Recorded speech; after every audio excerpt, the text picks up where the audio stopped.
start with here.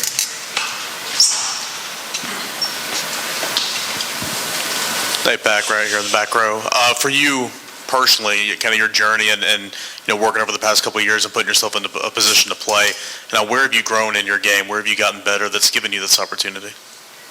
For me, I started out, came here as a safety.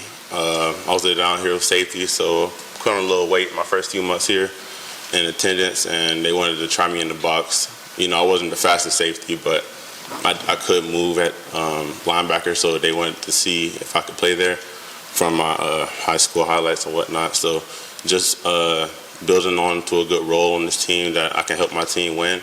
It's just really been like a good journey for me so far. Bringing on the younger guys with me, helping them develop, helping them see the potential of playing linebacker and where they could fit on the team. So.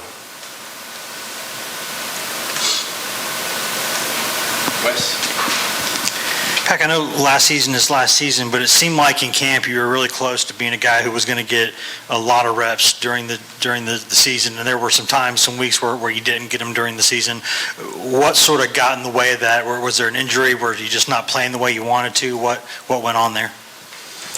For me, it was just personal reasons. The coaches didn't see that. I wasn't ready to be on the field. But I was ready in the back of my head. But there was a few things that I needed to get right off the field and on the field, whether that be pad level, attention to detail, to little things, like that. So that's what I feel like factor in with my play time.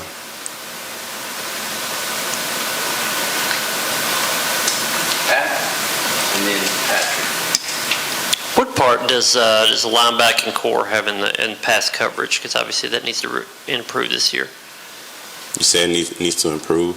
Yeah. What part in coverage do linebackers have as opposed to the rest of the secondary?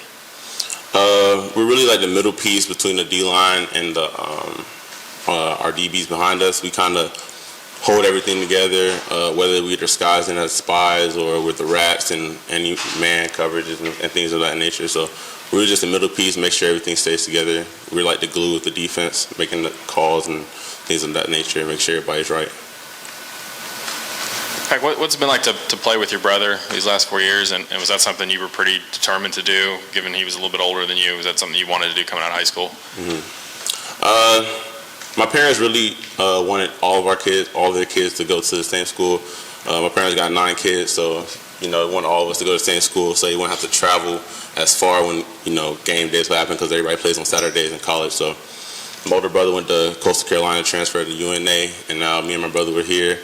I really had a decision to either go play with my brother over at UNA or here, and we talked to my parents about it, and ended up coming here. Tracy Rocker transferred over to Georgia, so ended up coming here with him, and it's been like flashbacks of high school so far. I love it.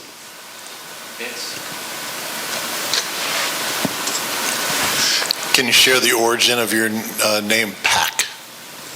So Pakk is short for Pac-Man. It was the name given to me by my father in high school. I was always around the ball. I was a ball hawk. So he called me Pac-Man because, I saw the field as a game, thinking of a Pac-Man game, Pac-Man is always chasing the ghosts and eating the pellets and whatnot. So I just see the field as my oyster or my game, visually. So that's where I get that name from. So are you biased that Pakk is better than Prime as a nickname? I don't know. My brother got his name because he was always the biggest in high school, so they ended up calling him Prime for Alton's Prime. I think he's probably still the biggest here. So yeah, I feel like my name's better, honestly. Can go 2 ways. You played a lot on special teams. You were one of the guys that was on multiple units last season. What does your mindset have to be when you're one of those guys that's like most of your playing time? You have to. I'm sure you want to be excited, but you can't get too amped because you still have to do an assignment. How do you kind of approach those reps and being those kind of the energy guys there on those units?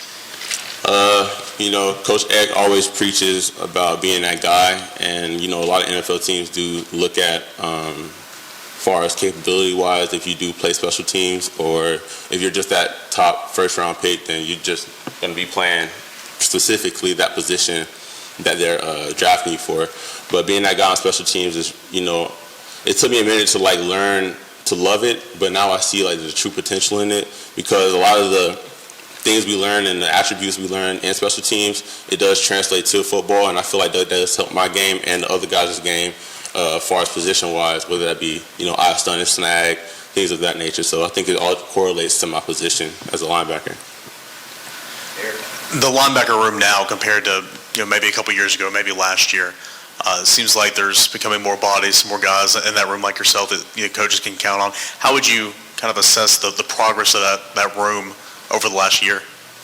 I would say compared to now and last year, we know, with the young guys, it's a lot of accountability. Accountability is a huge piece of our room and something that Coach Hype has been preaching since he's gotten here. So just changing the culture in the room and holding the young guys accountable. All the young guys are real smart. They're quick learners. They're always looking to be coached, not even by the coaches, but, players coaching players. And, the older guys always hold them accountable when they messed up, or, we making checks or whatnot. We always looking at them. When they come off the sideline, we making sure that they are right for the next play, or telling them whether they was out of their gap, eyes was in the right space, and things of that nature. So just holding everybody accountable, everybody's growing. Last question, Wes. Pakk, I know that the linebackers get pretty amped up a lot, but Banks takes it to a different level at times. What's it like to play with Jeremy Banks, and is there anyone on the team who's better than the others at calming him down when he needs it? Calming him down, I hope nobody would calm him down, because, our linebacker core, we do feed off of that, and, we always got to bring the energy. We as linebackers do need to set the tone for the defense and things of that nature. So either when we're going out of practice and people aren't, coming out with high energy, Jeremy and, the other backers, we all back up each other, making sure that the defense is right with energy, making sure everybody's right with the call, the checks, and things of that nature. So, JB he's pretty good with the energy, you know what I'm saying? Everybody really feeds off him. Thank you, Pat. Thank you, guys.